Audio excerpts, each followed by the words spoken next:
Hello and welcome to episode 218 of Tall Guy Talks Travel with Rick Doherty. Of course, I am your host, Rick Doherty. On the show today, my good friend and co-host Sarah Says is back. The two of us are going to be talking about the scrap plans for an educational theme park that was scheduled across the Esplanade from Disneyland in Anaheim, titled WestCOT. The plans borrowed a lot from Walt Disney World's second park, Epcot, but also had some original ideas that found their ways into Disney theme parks throughout the world. Before we get started, I'm going to make my weekly appeal for all of you to make sure that you're subscribed to the Tall Guy Talks Travel with Rick Doherty YouTube channel. We routinely have more people check out the podcast in the first week than are subscribed to the YouTube channel overall. That means some of you just aren't subscribed.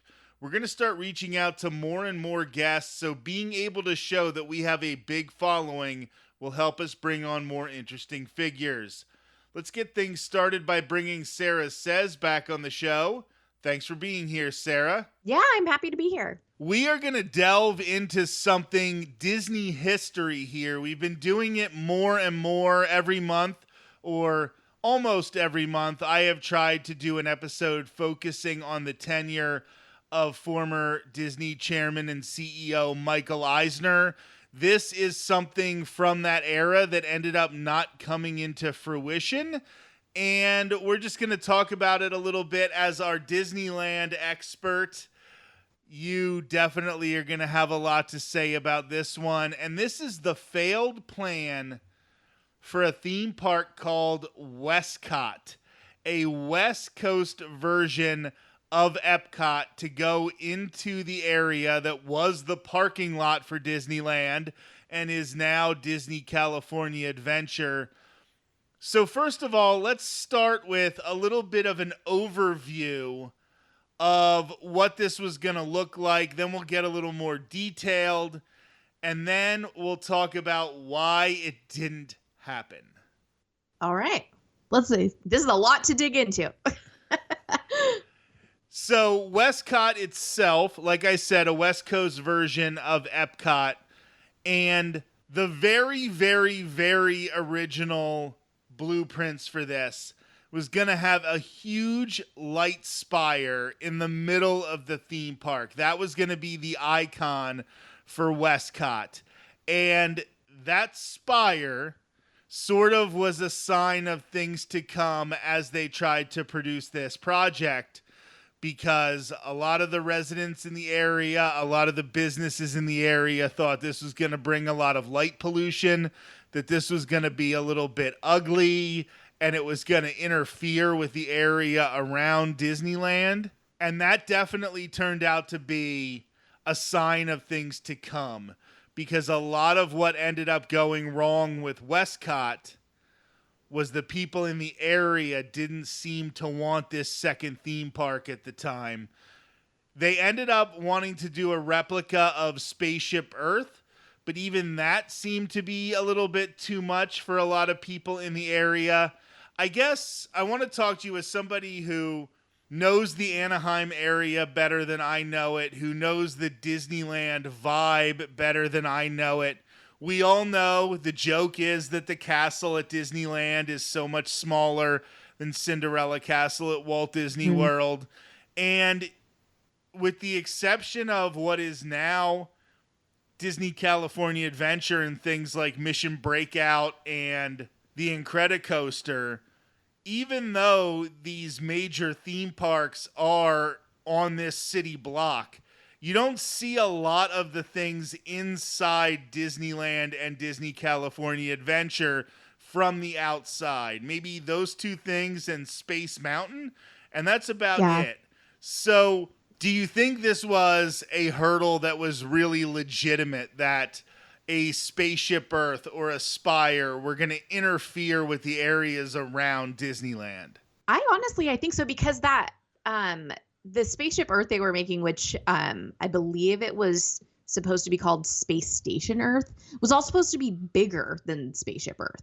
So if you think about that, like, imagine yourself standing at like the entrance to California Adventure, where it is now, and seeing a ginormous spaceship Earth, like a twice the size, because that thing's huge, like twice the size of that. It's like, or almost twice the size of that. And if it was lit up, if it was whatever they decided to do with it, I think that it would have just been, I think their concerns about it are valid, because if you look at when you're walking around the parks in Anaheim now, I mean, yes, you see the back of Mission Breakout. You can see the Incredicoaster. You can see Matterhorn. You can see, but it's not something that takes away from this, like, not that there's really a skyline to Anaheim, but it doesn't like just make it take over. It doesn't take over the city. So people who actually live there, where in Walt Disney World, Epcot, it's like in the middle of nowhere. So it doesn't matter that you have a huge space station Earth, because there's not things around it that it would potentially inhibit, like sightlines or things. So then the other plans for this park were to have hotels inside the new park. Disney was obviously looking, this was around 1991 where they started these plans. So Disney was 20 years into Walt Disney World, and they were seeing what it was like to have a lot of on-property hotels. That was a big thing with Michael Eisner. He wanted to build more and more resorts on property. They were seeing how much money they could make by keeping everybody in this inclusive, quote-unquote, Disney bubble by not having to leave. So they wanted to put hotels into the theme parks. This didn't end up coming to fruition because WestCOT did not happen, but you could kind of say that this goal was achieved through Disney's Grand Californian. That now is at least very accessible through Disney California Adventure. There are spaces where if you're staying in the Grand Californian, it looks like you are inside Disney California Adventure.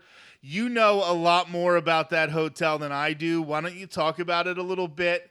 And if you think this is an idea that could have even been achieved more by having actual in-theme park hotels. Yeah, so with California Adventure having that entrance through the Grand Californian, especially at the beginning, like, it was such a brilliant idea, because people will pay more to be able to enter the park directly from their hotel. They don't have to walk around like Paradise Pier. You have to walk around. And I believe now anybody can enter through the Grand Californian to get into the parks, where when it first opened, I believe you could only enter early if you stayed in the hotel, and anyone could exit through that way. I don't quite remember, but it really was, I felt, ingenious. It's like, cool. So you feel like you're staying within the park, but you're not technically in the park. It's also not impacting the park in any way, where when I was learning about, hotels within the park, that's kind of cool. But at the same time, you think, oh my gosh, could you imagine, depending on how they did it and where they put it, the mass influx of people that are coming in and out of like these hotel doors? Like, I just, in my brain, was imagining like a Marriott in the middle of these parks, and like the big opening doors, people coming in and out, where how Disney did it with the Grand Californian is it just looked like more people, they were just coming from some walkway from a different part of the park. So I thought it was really ingenious how they did it, and it worked really well. So I think it's something that ultimately could be pulled off. We know it did fail with the Star Wars with the hotel. That didn't work very well. Having that in the park. We know how that went. But if you had more of a regular hotel that was themed, like, I kind of like to think of it as like, oh my gosh, what if they did that at Epcot now? And there was a hotel that was kind of on the outskirt of one of the lands in the World Showcase. Like, you're staying in that country and you could come in and out through that specific country. It's like, oh, that's kind of cool. Like, that would, and it also helps reduce the footprint outside of the park. So in California, as everyone knows, as soon as you leave the park, you're in like the land of hotels. It's like there's hotels and then there's restaurants, things like that. So you have such a small amount of space in Anaheim where you don't have that problem in Florida. So having those hotels within what would have been like their World Showcase or in different parts of the park would have made so much sense in containing having to spill out into more, taking over more of Anaheim's land from people who live there every day.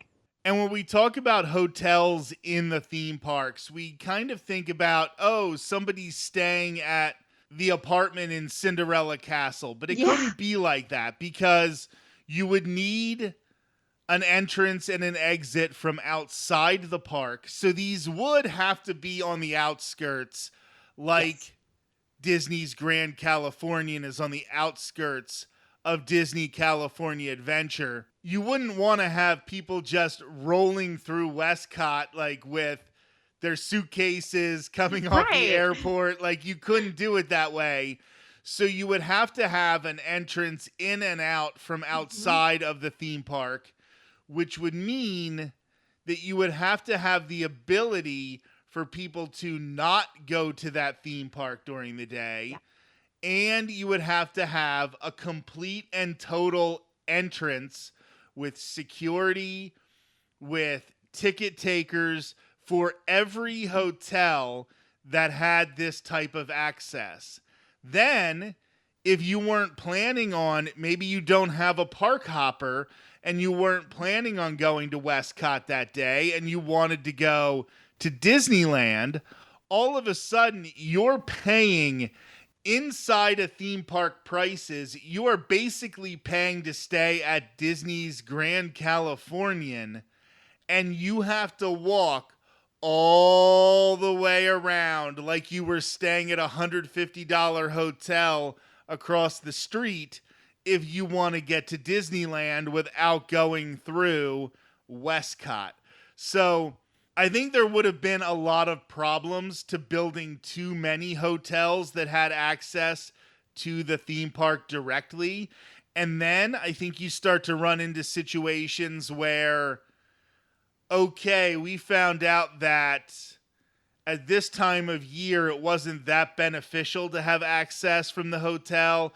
So in September, when the parks aren't that busy, you have to walk all the way around to the regular entrance because we're not going to pay to have security and ticket takers at this entrance. Or we're going to close it for construction, and now you're paying the price to be this close, but you still don't really have access. And it could just lead to a lot of problems. So Disney's Grand Californian, which has access to downtown Disney and, of course, to the Esplanade that gets you into Disneyland, and having access to California Adventure, I think that's probably the one opportunity where you really could do it and have it be valid. Oh, for sure. Yeah. And the thing too is, I mean, like you said about security, people threw a fit when they put the metal detectors in to get from the hotel into the park. It's like, they're like, it's holding up the line and all this. And it's like, well, yeah, but to get into the park, you got to still go through security. Like, people can come in and out through the outside. And so, yeah, that's a good point. And not all the entrances and exits are always open. There's been times that we've walked by the entrance from inside California Adventure and you can't go in and out through there. So even the people staying in the hotel had to leave the park and go out to at least downtown Disney or the Esplanade to re-enter their hotel. So much like old Epcot, this was going to have a future world. Maybe people give it a different name, but this is where they were going to have Spaceship Earth. It was going to be a version, Space Station Earth, I guess was what they were going to call it. It was going to be gold instead of white, which obviously was going to be a little bit gaudy, kind of Trumpish, actually. And it was going to have a lot of replicas. I mean, they were supposed to be quote unquote improved clones, but Horizons, World of Motion, Journey into Imagination, Universe of Energy, The Living Seas, The Wonders of Life, and of course, The Land. These were going to be almost cookie cutter versions of what you could get at Walt Disney World. And to be quite honest, to me, that's just stupid. Yeah, there are a lot of cookie cutter or at least close to cookie cutter versions from Disneyland Park to Magic Kingdom. But when you're basically just replicating Future World from Epcot and putting it at California Adventure, this is a situation where you're literally just taking guests away from a Walt Disney World vacation to try to bring them over to Disneyland Resort. I'm not the world's biggest California Adventure fan, and I think that one day we'll have to talk about the problems with the original version of California Adventure. Yeah. But it makes way more sense than just having a copy and paste version of Future World from Epcot, because I can ride all those rides. I mean, I can't ride any of them anymore. Well, yeah. Unfortunately. I guess Living with the Land I can still ride, and Journey into Imagination with Figment is around now, but besides that, all of them are gone. It might have been interesting to see if, as Epcot would have gotten updated, if they would have kept WestCOT kind of classic. Or would we get to keep those things if we had WestCOT, kind of like Mr. Toad? Would we still get to keep them, and then Disney World doesn't have them anymore? I could definitely see that. Like, it would really, really make sense. And then they decided that they were going to do their version of World Showcase a little different. And they were going to do regions or cities. They were going to have London, which was going to include a replica of Big Ben. They were going to have New York that went into the American Pavilion, Africa, Asia, Paris, which was going to host the Eiffel Tower. I mean, honestly, the France Pavilion in Epcot is basically just a Paris Pavilion anyway. Pretty much. Tokyo, China, because apparently they aren't in Asia, and Toronto. What do you think about this weird kind of collection of cities, continents, countries, instead of just having country pavilions like they have at Epcot? Yeah, I feel like it's just to me, it's so random. Because it's like, okay, great.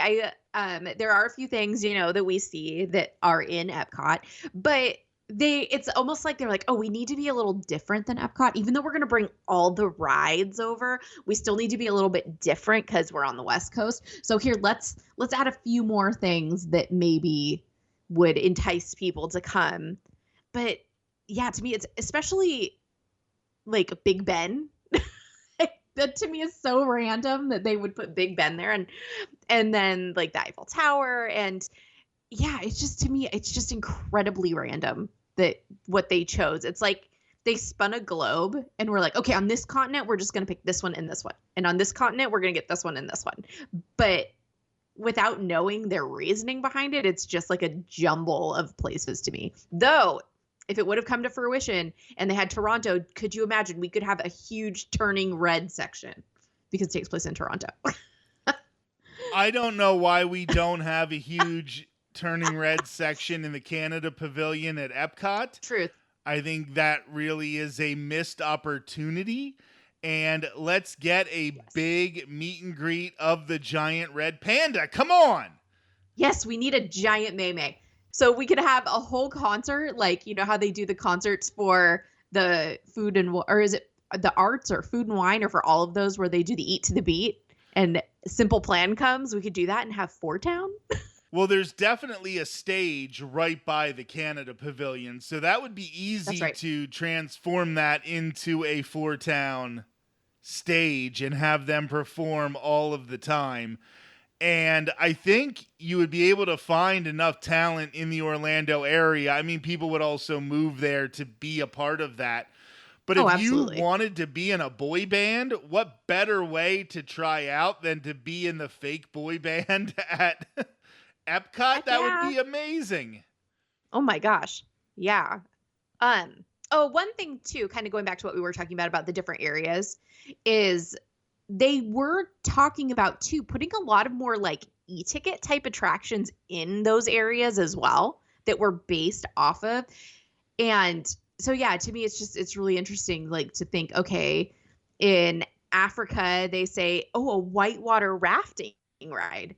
So I'm like, okay, so they didn't get that in WestCOT. So did they put that in Animal Kingdom and things like that?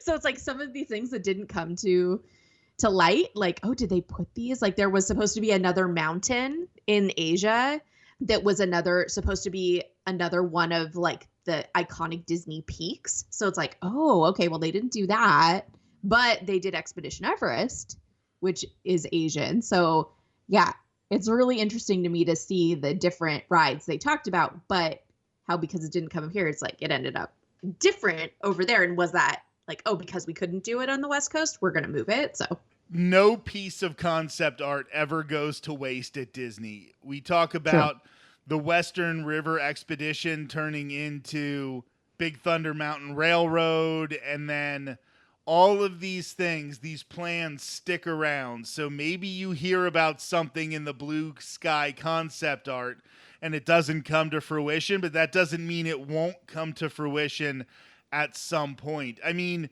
there is a water ride in Disney California Adventure. Unfortunately. So that could have been... I don't like that ride. That could have come from the plans for this version of World Showcase. I mean, I know Epcot's World Showcase was supposed to have more e-ticket attractions as well. We've talked about that in the past. And they often have much grander ideas than what actually ends up happening in these theme parks, but yeah, we'll give them some credit for at least thinking big. Now, I want to get into a little bit of why this did not happen. And there are some Anaheim things that we've already discussed. They were worried about light pollution. They were worried about traffic, although worrying about traffic in Southern California is just kind of like worrying about hurricanes in Florida. Like, it's just going to happen, so you may as well just try to work around it. There are some other very significant reasons that this did not happen in the 90s when they were planning it. The biggest one, I would say, is Euro Disney. And Euro Disney ended up not being very successful at the beginning. It was a major drain on the company financially, even though they were knocking out the Disney decade and they were having hit after hit after hit during the Disney Renaissance. Yep. They still took a major financial hit by opening Euro Disney, and they had to put a lot of money into that to fix it, to make it what it is today, the Disneyland Paris that we know now, that is a moneymaker for the company. I think that is maybe the biggest reason that we did not get WestCOT. I don't know. Like, I agree, but I also disagree because I feel like the scale of this park, Disneyland and the Disney company do not own the property around Disney, like Disneyland or California Adventure. They own the parks. They own downtown Disney. They own those areas.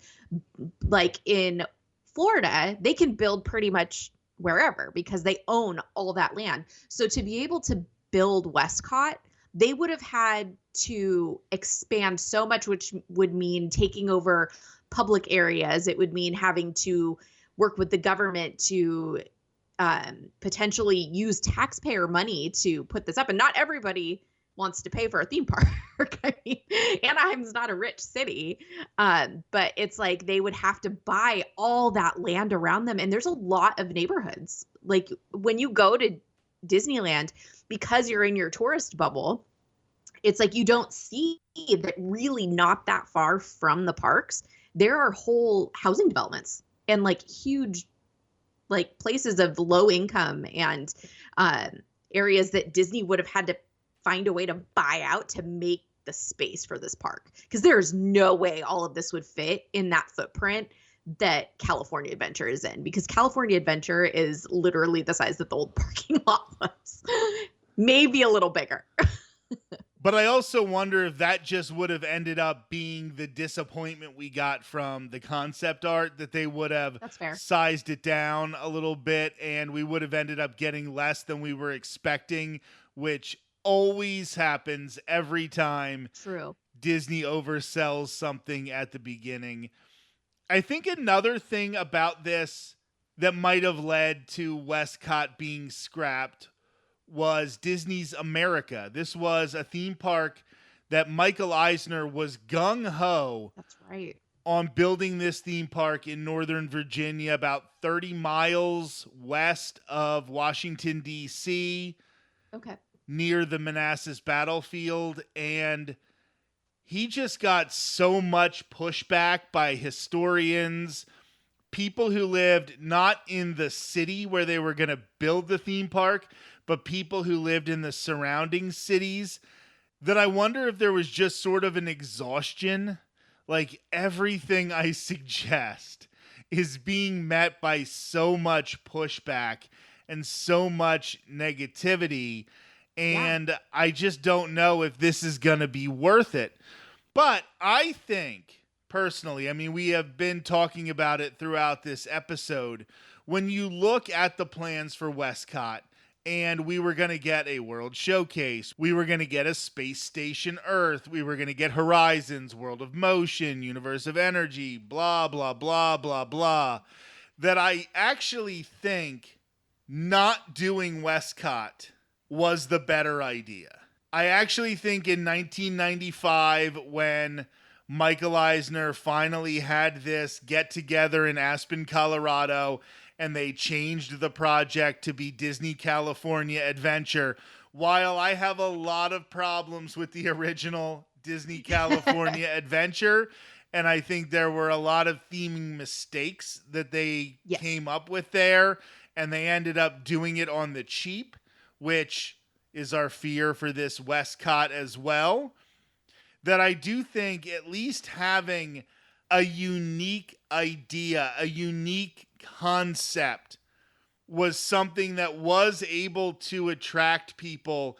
And as they continued to work on Disney California Adventure and fix it, I think it was an easier fix to go from that original concept to what it is now and what it's going to be in the future as we introduce more Avatar and some of these other properties that we're going to be introducing in the future, than it would have been to update WestCOT and turn that into something better, because you can see how annoying people get over adding IP to Epcot. Totally.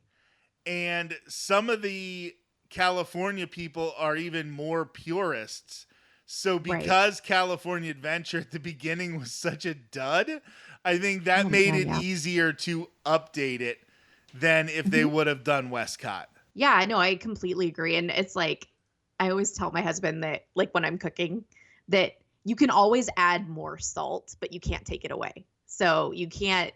So with Disney, it's like you have all this space, and if you would have filled all that and done of it, well, you can't pull back once that's built and you've taken over that. And if it just ends up being terrible, and it's like with people in Epcot getting mad about IP, and you got to bring that in, where now it's like, okay, we use the smaller space and now we can make it better, or we can improve upon it without having to figure out an incredibly insane, costly way to pull back. And in the 90s, the growth of the Disney company, the expansion, was almost ludicrous, because we talk about 1982 was Epcot, followed by 1989 was MGM Studios. So those were two huge theme parks right before we get into Euro Disney, and then we get Disney's Animal Kingdom. They were trying for Disney's America. They were trying to do too many things at the time, and that is what ended up having California Adventure be such a disappointment at the beginning. They were expanding too fast at the time. And the goals for this WestCOT, they would have ended up just doing cookie cutters. And then once September 11th happened, they just would have been maintaining. And I don't know if they would have been able to improve on it the way they were able to improve on DCA. Yeah, I completely agree. And if for some reason the areas around it pushed it back to the point that it still wasn't built before September 11th, we might still have a parking lot there. Yeah, right. Sarah, this was such a great conversation. Love talking some Disney history. Thanks for being Yes. here. Thanks for having me. This has been episode 218 of Tall Guy Talks Travel with Rick Doherty. Sarah says we'll be back in a few weeks to discuss what did end up replacing the parking lot across the Esplanade from Disneyland Park. She will be on for 2 whole episodes to talk about the early days of Disney California Adventure. April is also National Child Abuse Awareness Month in the United States. As someone who grew up in an abusive household, I want to say, if you see something that doesn't seem right, tell someone. If one adult who saw how my father treated me had said something, just one teacher, priest, coach, or neighbor, it may have saved a lot of pain. You could be the person who makes the difference by just asking a child you see every day if they're okay. We'll be back next Thursday with another brand new episode of Tall Guy Talks Travel with Rick Doherty. Until then, have a great week.